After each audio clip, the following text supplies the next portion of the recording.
Every wildlife habitat restoration effort tells a story of perseverance and partnership. From riparian habitats to schoolyard initiatives, these projects are more than just conservation efforts. They are beacons of hope for our planet's biodiversity. These programs, which combine dedication, community involvement, and creative approaches, are making a real difference in ecosystem restoration and endangered species protection. Each restoration project demonstrates the enthusiasm and dedication of individuals engaged, ranging from conservation organizations to local communities. Whether it's reintroduction species or restoring degraded habitats, these activities demonstrate the necessity of protecting our natural environment. Let's look at the remarkable achievements of wildlife habitat restoration and celebrate progress toward a healthy planet. 1. Streamside habitat restoration. The U.S. Fish and Wildlife Service's Partners for Fish and Wildlife program works on areas near rivers and streams, known as riparian zones. They collaborate with private landowners to plant native trees and shrubs along the streams. This initiative stabilizes streambanks and offers critical habitat for a variety of animals. For example, wood turtles, which require clean water and shady nest locations, benefit from restored riparian zones. Similarly, monarch butterflies rely on native plants such as milkweed for reproduction. And restoring riparian regions provides them an essential habitat. Furthermore, planting trees along streams can help species like Atlantic salmon by providing cooler water temperatures and protection from predators. 2. Wetland restoration. Wetlands filter water, reduce flooding, and provide a home for various wildlife. Wetlands in Vermont have diminished substantially over time due to human activity. The Partners for Fish and Wildlife program regularly restores wetland ecosystems to fight this trend. By restoring wetlands, they provide habitat for various species, increase the landscape's resilience to flooding, and improve water quality. To restore natural wetland functions, invasive species must be removed. Native vegetation must be re-established, and hydrological connections must be restored. 3. Young forest management. Young forest environments, also known as early successional forests, are critical for various bird species, particularly migratory birds. However, these habitats are threatened by land development and fire control, causing them to diminish. To solve this problem, Audubon Vermont and the Partners program are using methods to care for and enhance young forests. This includes selective logging, managed burning, invasive species clearance, replicating natural disturbance processes, and generating ideal habitat conditions for birds such as the American woodcock, eastern towhee, and prairie warbler. 4. Schoolyard habitat restoration. The Schoolyard Habitat Program by the United States Fish and Wildlife Service teaches students about nature and creates wildlife-friendly school areas. By changing schoolyards into natural spaces with native flora, ponds, and other habitat elements, the initiative provides kids with hands-on learning opportunities while fostering a connection to nature. These habitats feed local species such as birds, butterflies, and small mammals, while serving as outdoor classrooms for kids to observe biological processes and learn about conservation. 5. Beaver reintroduction.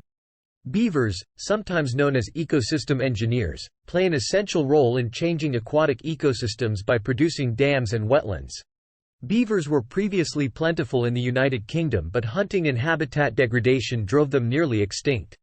Nonetheless, attempts are underway to reintroduce beavers in various regions to repair degraded ecosystems and lessen the effects of flooding. These programs seek to improve water quality, biodiversity, and ecosystem resilience to climate change by allowing beavers to return to their natural habitats. These examples show how vital proactive habitat restoration initiatives are for maintaining biodiversity, improving ecosystem services, and developing ecological resilience to environmental problems. 6. Wildebeest recovery in the Serengeti ecosystem. The Serengeti ecosystem in Africa is well known for its rich fauna, including the distinctive blue wildebeest.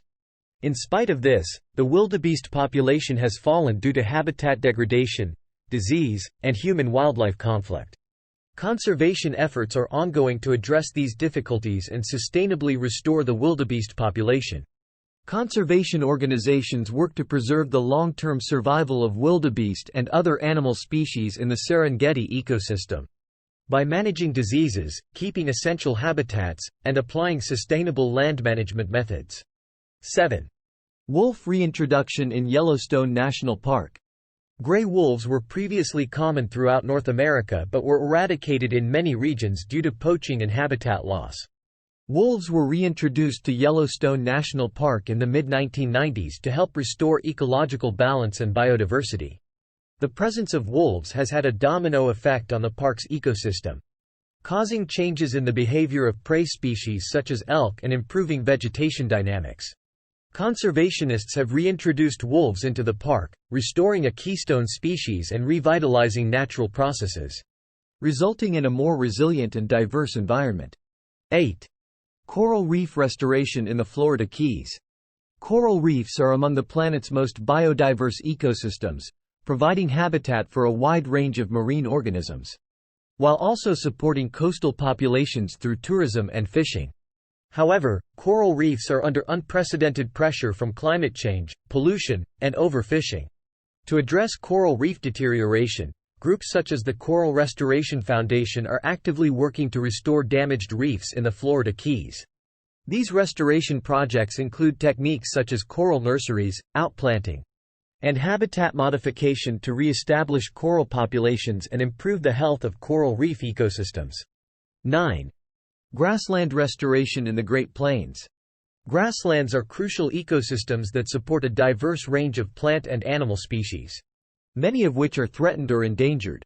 Agricultural expansion, habitat fragmentation, and exotic species have all substantially impacted Great Plains grasslands. To restore grassland habitats, conservation organizations such as the National Wildlife Federation collaborate with farmers and ranchers to develop sustainable land management methods. To improve habitat quality for wildlife species that rely on grasslands, these strategies include restoring native grasses, introducing rotational grazing, and eliminating invasive species. 10. Mangrove restoration in Indonesia. Mangrove forests are critical coastal ecosystems that offer a variety of benefits, including shoreline protection, carbon sequestration, and habitat for fish and other marine creatures. On the other hand, mangrove forests in Indonesia have been severely destroyed due to aquaculture, logging, and coastal urbanization. To address this issue, Conservation International works with local communities to restore mangrove habitats through tree planting, habitat rehabilitation, and community-based conservation efforts. These restoration operations increase biodiversity and ecological resilience while providing livelihood options for local residents relying on mangrove ecosystems. Successful wildlife habitat restoration projects are essential for preserving biodiversity, combating climate change, and ensuring a sustainable future for all. By supporting and investing in these projects, we're protecting wildlife and safeguarding our planet's and its inhabitants' health and well-being. Together, let's continue to work towards restoring and conserving our natural habitats for a better tomorrow. For more videos like this, please subscribe and follow for more.